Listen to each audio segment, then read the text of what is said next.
warahmatullahi wabarakatuh. Perkenalkan, nama saya Rosita. Di sini saya akan menjelaskan tentang hakikat filsafat. Seperti yang kita ketahui, filsafat berasal dari kata Yunani yakni philosophia, yaitu philia yang berarti cinta dan sophia yang berarti kebijaksanaan. Menurut analisis, kata ini muncul dari mulut Pythagoras yang hidup di Yunani kuno pada abad ke-6 sebelum Masehi. Oleh karena itu, orang yang mencintai kebijaksanaan disebut juga sebagai filosofos atau filsuf.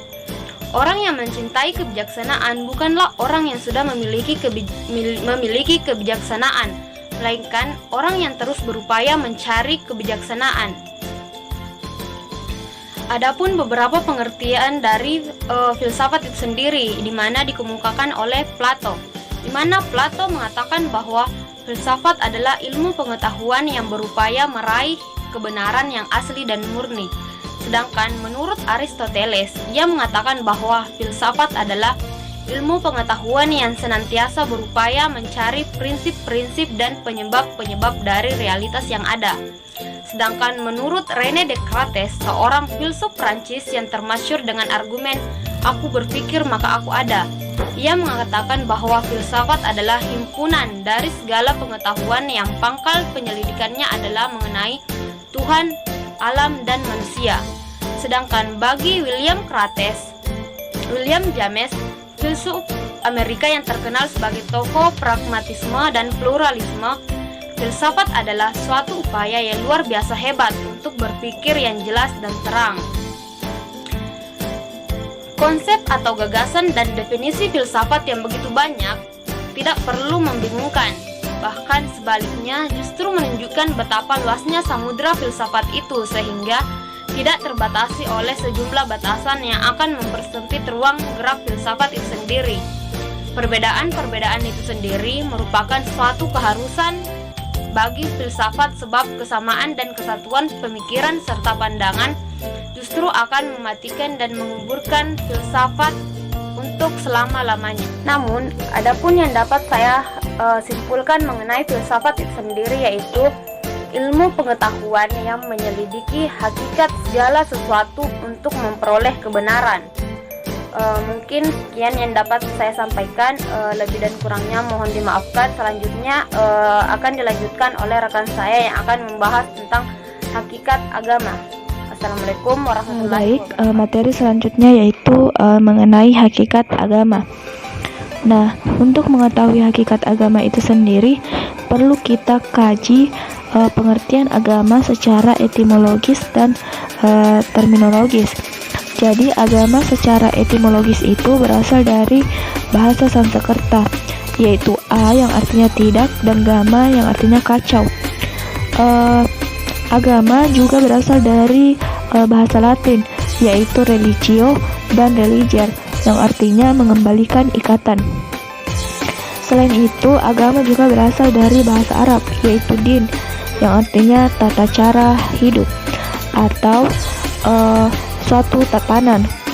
Kemudian agama secara terminologis, agama ditinjau secara terminologis itu menurut Ensiklopedia Nasional Indonesia mengatakan bahwa agama itu adalah suatu aturan atau tata cara hidup manusia dalam hubungannya dengan Allah dan sesamanya. Abdullah Jawadi Amali juga mengemukakan pendapatnya mengenai agama, yaitu sebuah kumpulan keyakinan, kepercayaan, hukum, dan etika untuk menyempurnakan manusia.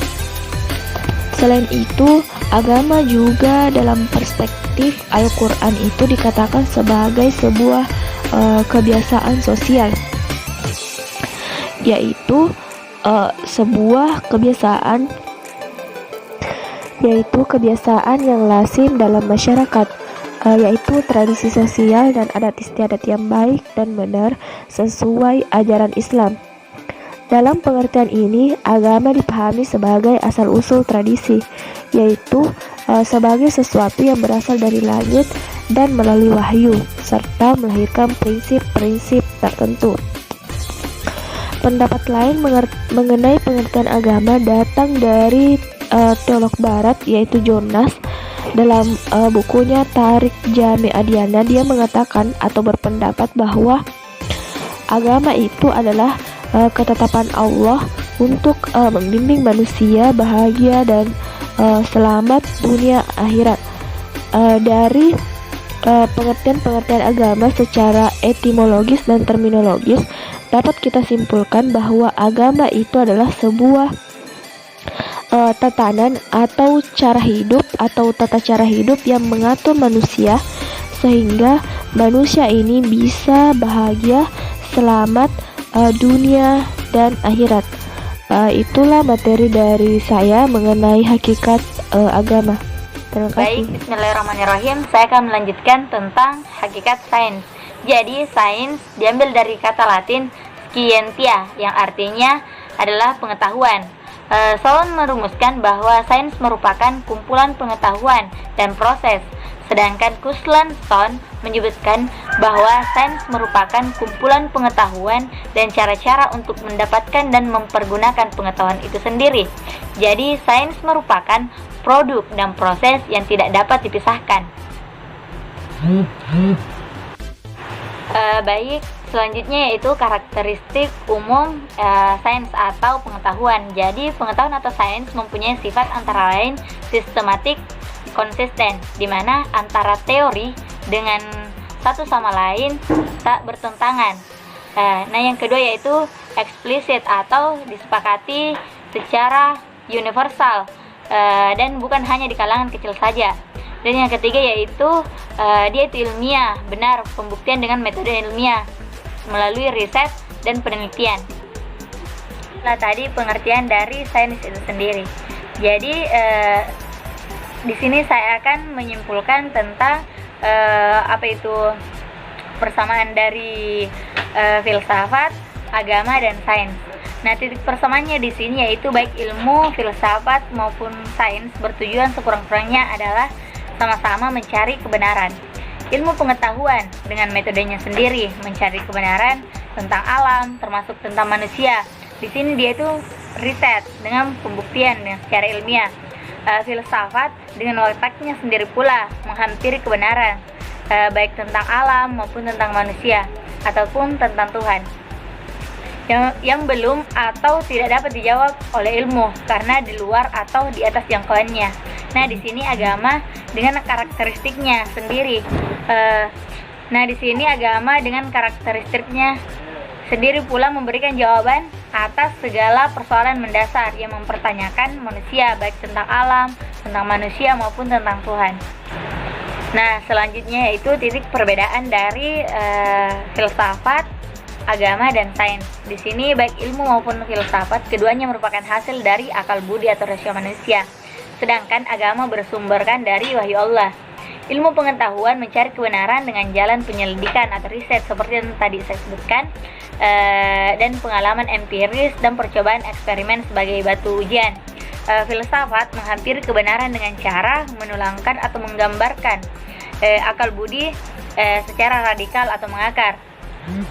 Integral seluruh, tidak merasa terikat oleh ikatan apapun kecuali oleh ikatan tangannya sendiri bernama logika. Filsafat itu ialah rekaman petualangan jiwa dan kosmos. Nah, di sini yaitu persamaan dari ketiga itu tadi, yaitu ilmu, filsafat dan agama. Yang paling pokok persamaan dari ketiga bagian ini adalah sama-sama bertujuan mencari kebenaran.